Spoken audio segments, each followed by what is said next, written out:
One of the things about St. Paul is that you usually know where he's coming from, right? And in today's gospel reading, it's perhaps one of the most personal readings from St. Paul in his letter to the Romans. He is grieving, right? He is sorrowful, not for his own life or what's happened to him, but he's sorrowful for the Israelites, for his people, because they are a people that have had every blessing, right? They've had every goodness, the law, the prophets, the Exodus. They were given kings, judges, right? They had all these things. By them, from them comes the Messiah.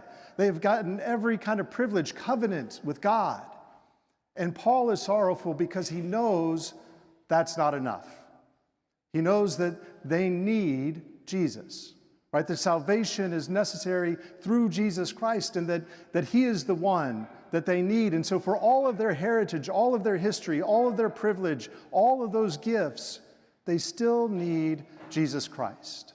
In today's gospel reading, we see something similar, right? We see the dramatic story of Jesus walking on water, of Peter getting out of the boat, and then him starting to sink, right? He starts to sink when he takes his eyes off Jesus, when he starts to notice the wind and the waves, instead of keeping his eyes fixed on Jesus.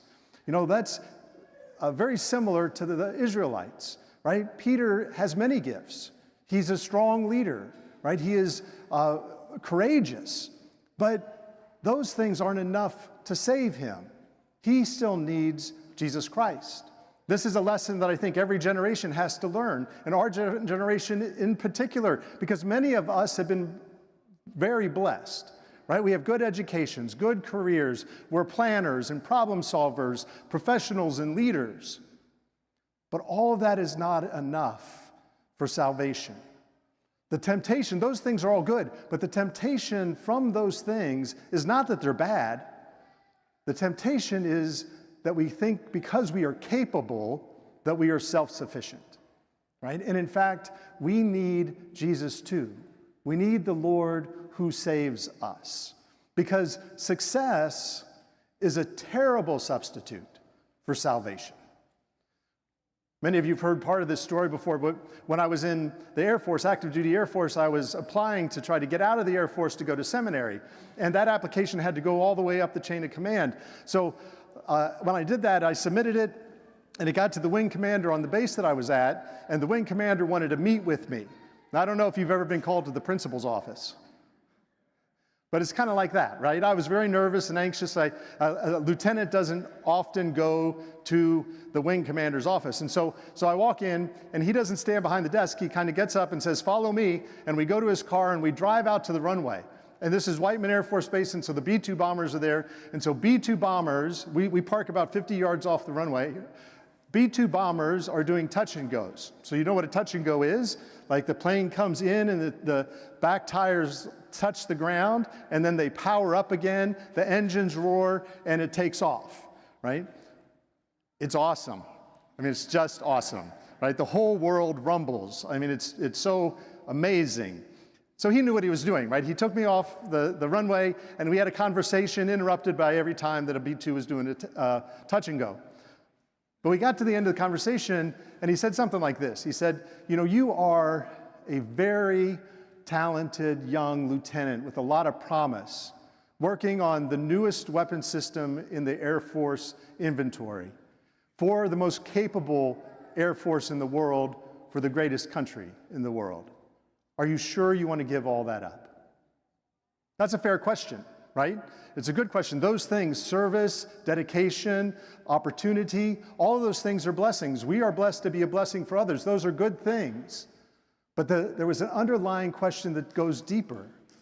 Ultimately, what is your life worth living for? Right? What is most important in life? And for us, that becomes our recognition of God's love for us in Jesus Christ, that we need Jesus Christ, right? Because we can have all the other blessings of our lives, all the other good things in our lives, but we always need to recognize that we do need Jesus Christ. As we come to this Eucharist, we come here knowing that, you know, Peter was blessed, Peter was faithful, Peter was strong, and Peter was courageous, but Peter still needed Jesus, right? Peter still needed God to save him. Jesus saved Peter not because he was extraordinary, but because Jesus was extraordinary, right? All the saints in heaven, they're all up in heaven not because they are extraordinary, but because God is extraordinary. And we will be saved not because we are extraordinary, but because Jesus is, right? One of the shortest prayers in all the scriptures, what Peter voices to Jesus as he starts to sink. Lord, save me. Now, if I was Jesus, I might have said, I hope you can swim, right? But I'm not, thank goodness. One of the best things that ever happened, and you notice the detail, immediately Jesus reached out his hand to save Peter. Immediately.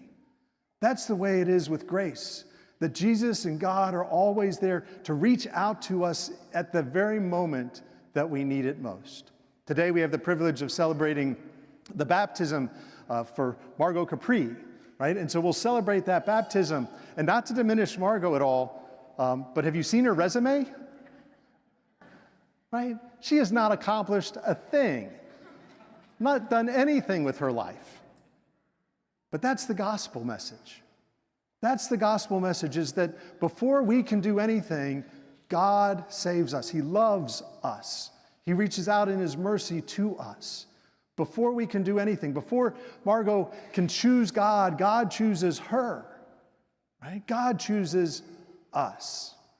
And so that lesson to learn, to come here and recognize not that we are going to give all these achievements to God, but that God is giving all of his grace to us, is the realization of where we keep our gaze. Where do we keep our focus? Because all of these things are wonderful things. They're blessings. Success is a great blessing. But it is a terrible substitute for salvation.